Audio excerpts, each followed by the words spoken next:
최근 코로나19 재확산 사태를 겪으면서 교회를 바라보는 사람들의 시각이 매우 부정적입니다. 부정적이다 못해 종교인에 대한 혐오로까지 번져가고 있는 현실입니다. 몇몇 교회를 중심으로 코로나19 확산이 되는 가운데 또 일부 교회에서 보여지는 좀 일탈적인 모습 때문에 교회 전체에 대한 여론이 거세지고 있는 지금입니다. 지난 주간에는 그 사랑제일교회 주변에 있는 일부 상가에서 교회 다니는 사람 당분간 안 받습니다, 죄송합니다라는 편말이 붙기 시작했습니다. 이 기사가 SNS를 통해서 또 빠르게 확산되면서 사실 그 지역과는 전혀 상관없는 먼 지역에서도 비슷한 경우가 생겨나고 있다고 합니다. 신앙인의 한 사람으로서 이런 모습을 바라보면서 참으로 마음이 아프고 답답한 한 주간이었습니다. 이러한 때에 저는 우리 스스로에게 이런 질문을 한번 해보았으면 합니다. 나는 과연 종교인인가 신앙인인가? 나는 종교인으로 살아가고 있는가? 나는 지금 신앙인으로 살아가고 있는가라는 질문 앞에 우리가 오늘 한번 서 보기를 원합니다. 그 에이든 토저라고 하는 분이 쓰신 책 나는 진짜인가 가짜인가라는 책이 있는데요. 이 책에서 그분은 신앙인과 종교인을 이렇게 구분을 하고 있어요. 오늘 9가지 구분을 여러분에게 이야기할 때에 나는 과연 종교인으로 살고 있는지 신앙인으로 살고 있는지 스스로를 한번 점검해 보기를 원합니다. 첫 번째, 신앙인은 성령과 진리로 예배를 드리지만 종교인은 예배를 방청할 뿐이다. 지금 여러분 영상을 우리가 예배 드리지만 우리가 성령과 진리로 예배하고 있는지 방청하고 있는지 스스로에게 질문해 보기 원합니다. 두 번째, 신앙인은 자신을 회개하지만 종교인은 다른 사람을 비판한다. 그리고 신앙인은 신앙 인격이 깊어지지만 종교인은 자기 의가 더욱 높아질 뿐이다. 네 번째, 신앙인은 하나님의 뜻을 추구하지만 종교인은 자기의 뜻을 추구한다. 다섯 번째, 신앙인은 하나님의 음성에 귀를 기울이지만 종교인은 세상의 소리에 귀를 기울인다. 여섯 번째, 신앙인은 자신의 연약함을 자랑하지만 종교인은 자신의 강함을 자랑한다. 일곱 번째, 신앙인은 예수님이 없으면 행복할 수 없지만 종교인은 예수님이 없어도 행복할 수 있다. 여덟 번째, 신앙인은 하나님의 영광이 드러나지만 종교인은 자신의 영광이 드러난다. 아홉 번째, 신앙인은 사람을 치유하지만 종교인은 사람을 정죄한다. 이렇게 신앙인과 종교인을 구분하고 있는데요. 여러분들은 내가 종교인으로 지금 살아가고 있는 것 같아요? 아니면 신앙인으로 살아가고 있는 것 같아요? 스스로에게 한번 답해 보시기를 바랍니다. 지금 코로나 사태를 겪으면서 물론 전부는 아니지만 세상 사람들을 눈에 비친 교회의 모습은 저는 신앙인의 모습이 아니라 종교인의 모습으로 비춰지고 있지 않는가 생각합니다. 교회는 그래서 세상으로부터 지탄을 받고 있습니다. 세상 사람들이 볼 때 지금 교회들의 모습은 성숙한 신앙 인격을 찾아볼 수는 없고 자기의 의만 드러날 뿐이요, 교회는 더 이상 하나님의 뜻을 추구하는 곳이라기보다는 자기의 뜻을 이루기 위한 하나의 이익 집단처럼 보여지고 있지 않는가 생각해 보게 됩니다. 저는 이런 질문을 한번 해보았는데요. 신앙인에게 있어서 가장 중요한 지표가 무엇일까? 다시 말해서 무엇이 우리로 하여금 신앙인임을 나타내는 표시가 되겠는가라는 거죠. 신앙인의 가장 중요한 표지, 저는 에이든 토저는 9가지로 질문했지만 저는 한 가지로 축약해서 질문해 본다면 내가 하나님의 음성을 따르고 있느냐, 아니면 내 자신의 소욕, 내 자신의 욕망을 따르고 있느냐, 이것이 바로 저는 신앙인과 종교인을 나타내는 중요한 지표가 되지 않는가 생각해 보게 됩니다. 우리의 삶이 하나님의 음성을 따르는 삶이라면 신앙인이지만 자신의 소욕, 자신의 욕망을 이루기 위해 예배하고 있고 자신의 목적을 이루기 위해 우리가 종교 생활을 하고 있다고 한다면 우리는 종교인에 가깝다라고 하는 사실입니다. 지난 9월 1일부터 우리는 시편 말씀 묵상을 시작했습니다. 오늘 우리가 읽은 본문 이 시편은 성경 전체에서 가장 긴 책입니다. 150편으로 이루어진 다양한 시로 구성이 되어 있습니다. 기록 시기도 굉장히 긴데요. 모세 시절부터 시작해서 에스라까지 거의 한 1000년에 걸쳐서 기록된 책입니다. 구약의 다른 책들은 인간을 향한 하나님의 말씀이라고 본다면 시편은 하나님을 향한 인간의 목소리라고 표현할 수 있겠습니다.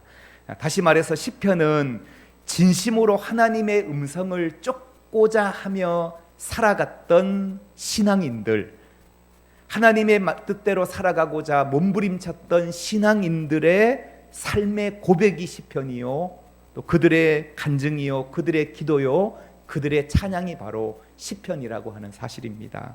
그래서 저는 지금 이 시대에도 우리가 하나님의 음성을 쫓고자 하는 사람이라면, 하나님의 뜻대로 살아가고자 하는 몸부림치는 신앙인이라고 한다면 이 시편 말씀 속에 수록되어 있는 한 절 한 절이 얼마나 귀하고 또 공감이 되는 그런 귀한 말씀인지 모릅니다. 오늘 본문 1편은 복 있는 사람에 대하여 우리에게 말씀하고 있는데요. 여러분, 복 있는 사람이 어떤 사람일까요? 어떤 사람이 복 있는 사람일까요? 오늘 본문 2절에 보면 이렇게 말합니다. 율법을 즐거워하는 사람, 그 사람이 복 있는 사람이요. 그리고 그 율법을 주야로 어떻게 하는 사람이라고요? 묵상하는 사람이래요. 하나님의 말씀을 즐거워하고 그 말씀을 주야로 묵상하는 사람이 바로 복이 있는 사람이다라고 성경은 우리에게 말씀하고 있는데요. 여러분, 묵상이 무엇일까요? 묵상. 우리는 묵상이라는 말 대신에 큐티라는 말을 사용하기도 합니다. 큐티라는 말은 quiet time이라고 하는 말의 약자지요. 말 그대로 조용한 시간입니다. 여러분, 조용한 시간, 아무것도 방해받지 않는 그 시간은 바로 우리가 하나님을 만나는 시간이 바로 큐티요, 하나님을 만나는 시간이 바로 묵상입니다. 또한 이 묵상의 시간은 말씀과 기도를 통해서 우리가 하나님의 음성을 듣는 시간, 이것이 바로 묵상이라는 거예요. 그래서 묵상은 하나님의 뜻에 나를 맞추는 시간이 바로 묵상이라고 표현할 수 있겠습니다. 그런가 하면 드림투게더라고 하는 기독교 언론지에 실린 한 글을 제가 여러분에게 소개하겠습니다. 이렇습니다. 묵상이란 불씨를 남겨두는 것입니다. 입술로 중얼거리며 말씀의 불씨를 남겨두는 것입니다. 그것이 내 마음을 하루 종일 불편하게 만들도록, 나 중심적인 내가 하나님 중심적으로 생각하도록 만드는 불편함을 위해 말씀의 불씨를 남겨두는 것입니다. 내 뜻이 아니라 하나님의 뜻에 맞추도록.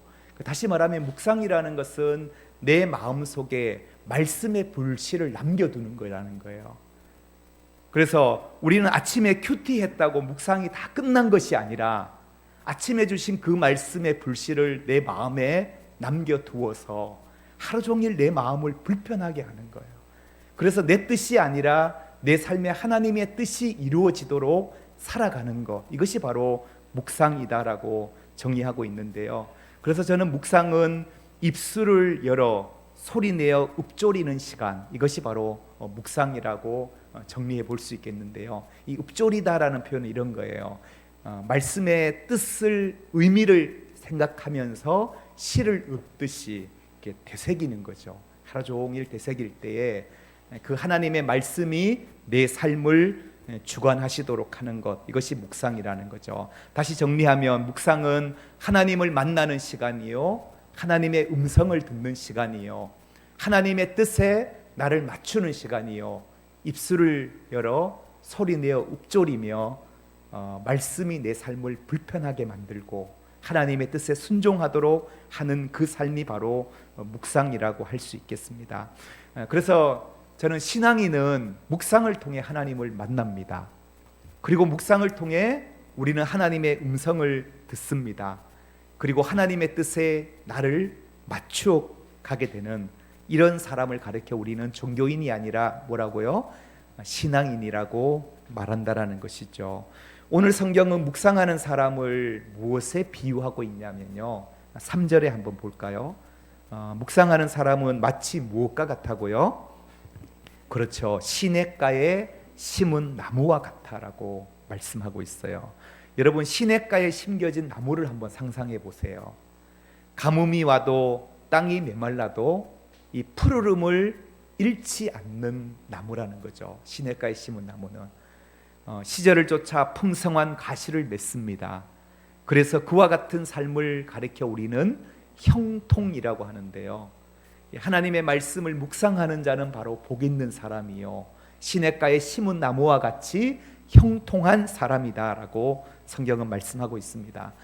여러분, 성경에서 형통한 사람 그러면 떠오르는 인물이 하나 있어요. 바로 요셉인데요. 창세기 49장에 보면 요셉의 아버지 야곱이 아들들에게 축복하는 축복의 기도가 나와요. 49장 22절을 우리 자막으로 한번 읽어보겠습니다. 시작. 요셉은 무성한 가지 곧 샘 곁에 무성한 가지라 그 가지가 담을 넘었도. 아멘. 요셉은 어떤 사람이라고요? 무성한 가지, 곧 샘 곁에 무성한 가지래요. 다시 말하면 시냇가에 심겨진 나무와 같은 사람이 바로 누구냐 하면 요셉이다라고 성경은 말씀하고 있는데요. 그래서 그 가지가 어떻게 해요? 담을 넘었다라고 하고 있어요.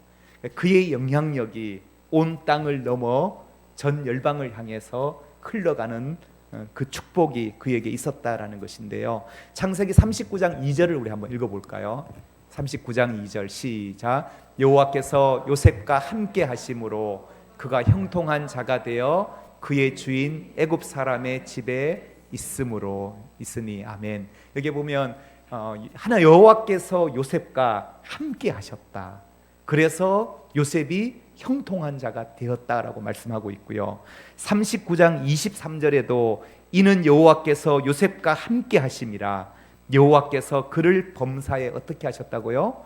형통케 하셨다라고 말씀하고 있어요. 여러분, 요셉의 인생은 우리가 잘 알듯이 수많은 고난의 연속이었잖아요. 요셉은 형들에게 미움을 온몸으로 받았어요. 그리고 형들에게 웅덩이에 던져지는 그러한 아픔을 겪었던 사람이 바로 요셉이죠. 애굽 상인들에게 팔려 노예가 되었습니다. 그리고 억울하게 감옥에 갇히게 되는 그러한 감옥살이를 했던 사람이 바로 요셉입니다. 그럼에도 요셉은 저는 하나님을 묵상하는 자였다라고 생각합니다. 어떠한 고난의 순간 가운데서도 요셉은 내 삶에 알 수 없는 이 고난과 이 아픔의 연속 속에 과연 하나님의 뜻이 어디에 있는가? 왜 하나님이 나를 이곳에 보내셨는가? 끊임없이 하나님을 향하여 하나님의 뜻을 묻는 묵상하는 자가 바로 요셉이었다라고 하는 사실입니다. 자기 인생에 대한 하나님의 뜻을 발견하기 위하여 고난 가운데서도 몸부림쳤던 묵상의 사람, 바로 이 요셉. 성경은 그를 향하여 샘 곁에 무성한 가지요 형통한 사람이다라고 말씀하고 있다라는 거죠. 지난 금요일 제자훈련 6기 2학기를 개강했습니다. 지금까지 많은 제자반을 인도했지만 사실 이번 1학기는 마스크를 착용한 채 훈련을 계속 진행을 했고요. 그리고 이제 2학기는 이제 화상으로 개강을 시작했어요. 처음 있는 일인데요. 근데 참 놀라운 것은 말씀에 이렇게 깊이 빠지다 보면요, 청년들 양육하다가도 느끼는 건데 말씀에 깊이 빠지다 보면 훈련 받으시는 집사님이 지금 집에 계신지 지금 내 앞에 계신지를 잊어버려. 정말로 그냥 내 옆에 있는 것처럼 느껴지는 그런 은혜가 있어요. 그래서 지난 첫 시간 주제가 순종의 생활에 대한 주제로 말씀을 나누었는데요. 양은 목자의 음성을 들으며 목자를 따라간다. 양은 아침부터 밤늦은 시간까지 목자의 음성을 따라갈 때에 푸른 꼴, 푸른 초장을 경험할 수 있는 거 아니겠어요? 우리가 예수 그리스도를 나의 목자라고 믿는 성도라고 한다면, 신앙인이라고 한다면 신앙인의 삶은 예수님의 음성을 따라가고 순종하는 삶을 살아간다라는 거죠. 그럴 때 주님은 우리를 푸른 초장, 실만한 물가로 우리의 삶을 인도하신다라는 거예요. 그런데 저는 우리의 삶이 하나님의 말씀에 순종하는 삶인가, 순종하지 않는 삶인가, 이 질문보다 더 중요하게 우리에게 선행되어야 할 질문이 하나 있는데, 그 질문이 무엇인가 하면 나는 과연 하나님의 음성을 듣고 있느냐라는 거예요. 신앙인의 삶 속에 하나님의 음성을 전혀 듣지 않는데 내가 하나님의 말씀에 순종하는지 순종하지 않는지, 이게 무슨 중요한 의미가 있냐라는 거예요. 어쩌면 우리는 많은 시간 하나님의 음성에는 관심 없이 그냥 내가 원하는 방식대로 내가 원하는 욕망을 쫓아 우리는 삶을 살아가고 있는 종교인인지도 모른다라고 하는 사실이에요. 오늘 우리가 주님 앞에 질문해야 될 것은, 과연 나의 삶에 하나님의 음성을 나는 듣고 있는가? 그리고 하나님의 그 뜻에 내가 순종하기 위하여 나는 몸부림치는 삶을 살아가고 있는지 물어야 한다라고 하는 사실이죠. 나에게 말씀을 통해 찔림이 있고 주님께서 주시는 마음의 부담이 있다면 우리는 주님의 음성을 듣는 자입니다. 우리의 삶에 묵상이 없다면 우리는 주님의 음성을 들을 수 없다라는 거죠. 결국 묵상을 통해 우리는 하나님의 뜻을 알아가게 되고 하나님의 뜻에 순종하는 삶을 살아가게 된다라고 하는 사실입니다. 우리는 하나님을 믿고 그분께 기도할 때에 하나님이 초자연적인 힘을 통해서 우리의 환경을 변화시켜 주기를 우리는 바랍니다. 그래서 많은 사람들이 기도를 통해서 하나님, 나의 환경을 변화시켜 주십시오, 능력의 하나님께서 기적을 행하여 주십시오, 이렇게 우리는 기도합니다. 물론 하나님께서는 지금도 초자연적인 능력을 행하실 수 있는 분이십니다. 그러나 우리가 하나님을 믿고 신뢰한다라는 것은 그분과 인격적인 교제를 나누며 살아가는 삶이다라고 하는 사실이에요. 여러분이 진정 신앙인이라고 한다면 내 삶에 과연 하나님과 인격적인 교제를 나누며 살아가고 있는가? 다른 말로 하면 하나님과 소통하고 있는가? 하나님과 대화를 나누고 있는가? 이것이 중요하다라고 하는 사실이죠. 매일 삶 속에 말씀과 기도를 통해 하나님과 인격적인 교제를 나누며 살아갈 때에 하나님께서는 우리에게 말씀하시는 하나님이다라는 거예요.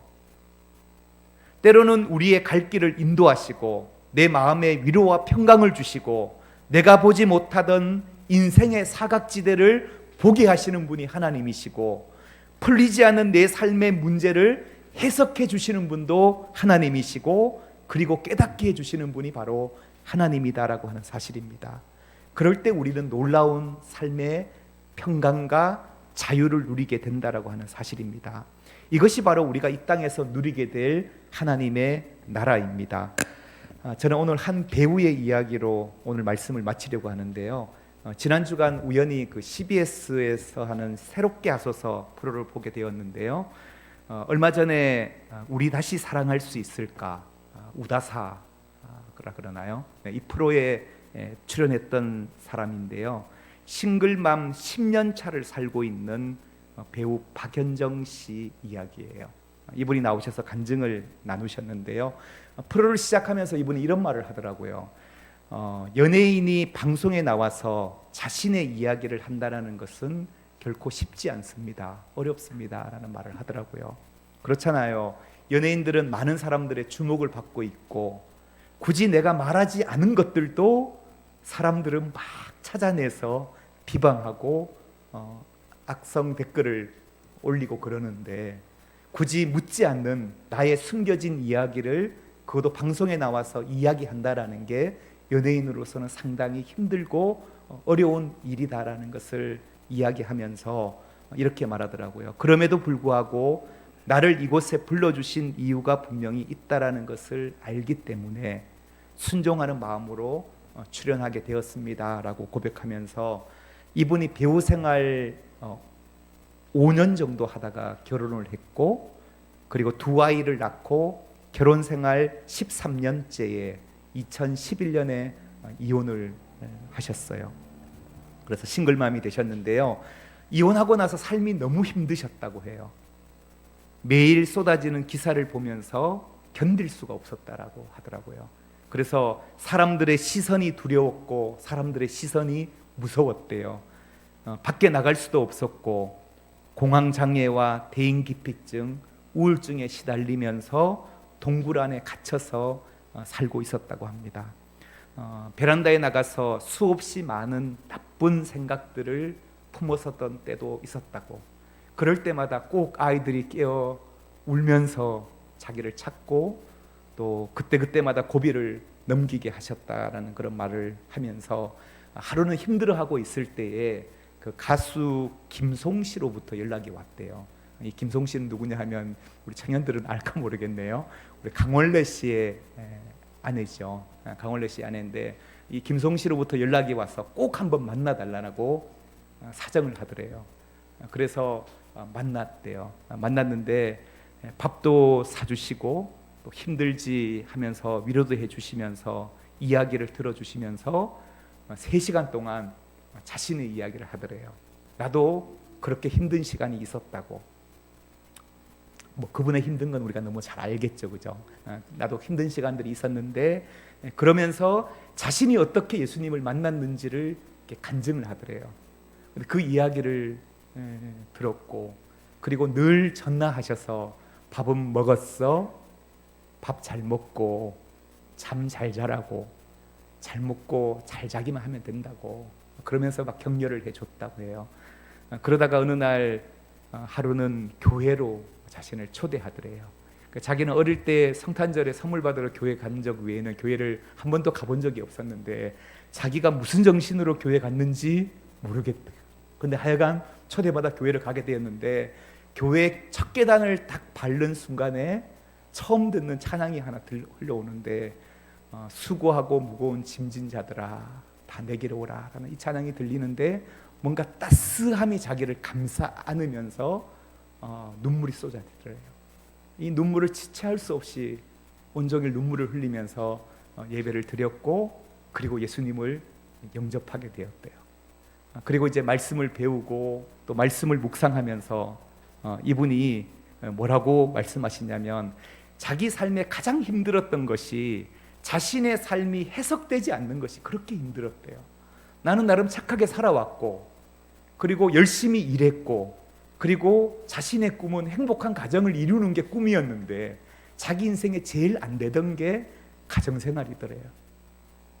자기 삶이 해석이 안 된 게 너무 힘들었는데, 근데 말씀을 배우면서 말씀을 통해서 깨닫게 되었다라는 거예요. 내가 죄인이라는 거, 그리고 모든 사람들은 다 연약하다고. 그래서 자신은 지금까지는 자신이 피해자라고만 생각했대요. 그런데 말씀을 통해 깨닫게 해주신 것이 무엇이냐 하면, 내가 또 누군가에게 가해자가 될 수 있겠다라는 그 생각을 하게 되었다라는 거예요. 그 깨달음을 주시면서 남편에게 처음으로 미안하다는 마음이 들더래요. 그래서 방송에서 남편에게 감사하다고 하더라고요. 사실 이 고백이 쉽지 않잖아요. 정말로 이혼하기까지는 자기에게 원수 같았던 사람이었을 텐데, 그 사람에게 감사하다고 고백을 하면서 남편이 진심으로 고맙다 하더라고요.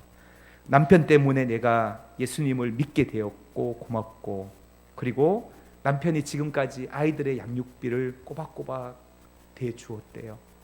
그러니까 남편은 그런 방식으로 우리를 사랑하고 있다라는 최선의 표현을 한 것에 대해서 너무 고맙다라는 그런 표현을 하면서 마지막으로 당신도 진심으로 예수님을 만났으면 좋겠어요. 기도할게요. 이러면서 간증을 마무리하는데요. 저는 이것이 바로 말씀의 힘이라고 생각해요. 묵상의 힘이 바로 여기에 있다라는 거예요. 도저히 나의 생각과 나의 관점으로는 내 인생의 문제가 풀리지 않고 내 인생의 어려움이 해석되지 아니하는데 말씀을 통해서, 묵상을 통해서 하나님은 우리의 삶을 해석해 주시고, 이것이 바로 묵상의 힘이다라고 하는 사실이죠. 종교인이 아니라 진정 신앙인의 삶을 저는 또 이 배우를 통해서 보게 되었는데요. 사랑하는 여러분, 말씀을 맺겠습니다. 여러분들은 지금 종교인으로 살아가고 계십니까? 아니면 신앙인으로 살아가고 계십니까? 신앙인의 지표는 바로 주야로 말씀을 묵상하는 사람이다라고 성경은 말씀하고 있어요. 주야로 말씀을 묵상하는 사람, 이 사람이 바로 신앙인이다. 꼭 묵상이라고 해서 정해진 폼이 있는 것은 꼭 아니에요. 내가 하루를 시작하기 전에 말씀을 읽고, 또 하나님이 그날 내게 주신 말씀, 주일에 주신 말씀을 내 마음에 새기며 끊임없이 되새김질하면서 하나님의 뜻을 따르려고 하는 그 몸부림, 그러한 묵상의 삶이 여러분에게 있기를 축복합니다. 여러분들은 하나님을 만나는 시간이 언제입니까? 지금 이 예배 시간에도 여러분 하나님을 만나고 계십니까? 하나님의 음성을 여러분 듣고 계십니까? 하나님의 뜻에 나를 맞추려고 하고 있으십니까? 아니면 자신의 욕망을 이루기 위해 하나님을 찾고 있지는 않습니까? 입술을 열어 소리내어 말씀을 읊조리십시오. 말씀의 불씨를 통해 하루 종일 그것을 붙들고 불편함을 느끼시기를 바랍니다. 그래서 결국은 나의 삶에 하나님의 뜻이 이루어지기를 간절히 원합니다. 이런 사람이 바로 시냇가에 심은 나무와 같은 사람이요 형통한 사람입니다. 한 주간도 말씀 묵상을 통해 승리하는 여러분 되기를 축복합니다. 우리 같이 한번 이 찬양으로 고백하기 원합니다.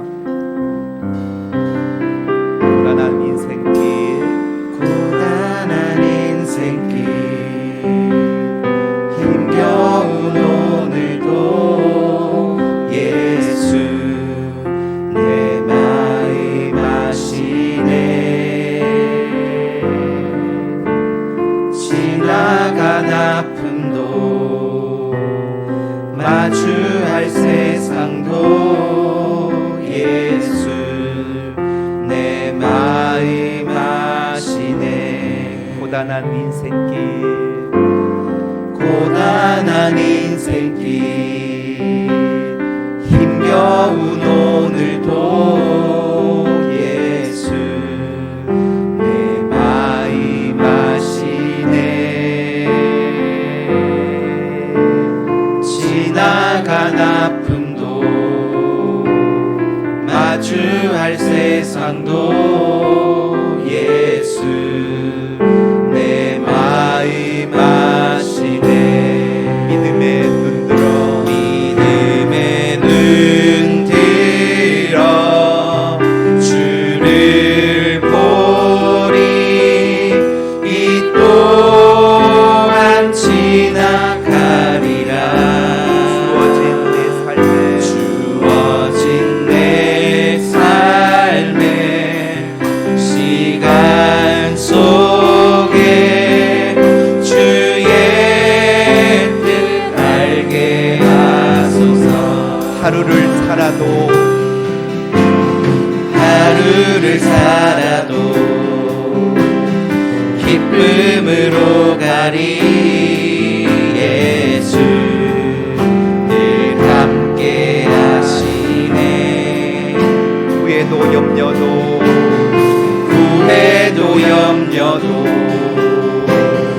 온전히 맡기리. 예수 늘 함께 하시네. 믿음의 눈 들어, 믿음의 눈 들어 주를 보리.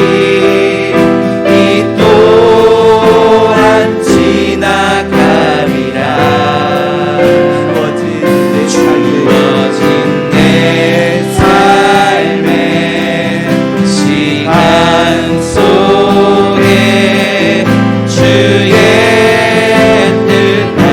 소망 다해 믿음에 눈들어 믿음에 눈들어 주를 보리 이 또한 지나가리라 주어진 내 삶의 시간 속에 주의 뜻 알게 하소서.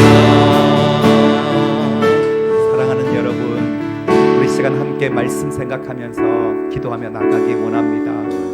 그렇습니다. 주님, 우리의 삶이 때로는 내 삶에 찾아오는 수많은 문제와 아픔이 해석되어지지 않을 때가 있지만 우리가 끊임없이 정말로 하나님과 만나는 시간, 하나님의 음성을 듣는 시간, 내 삶 가운데 하나님의 뜻이 이루어지는 그 묵상의 삶을 살아가게 하여 주셔서 하나님, 내 삶 가운데 하나님의 뜻을 이루는 성도들 되게 하여 주옵소서.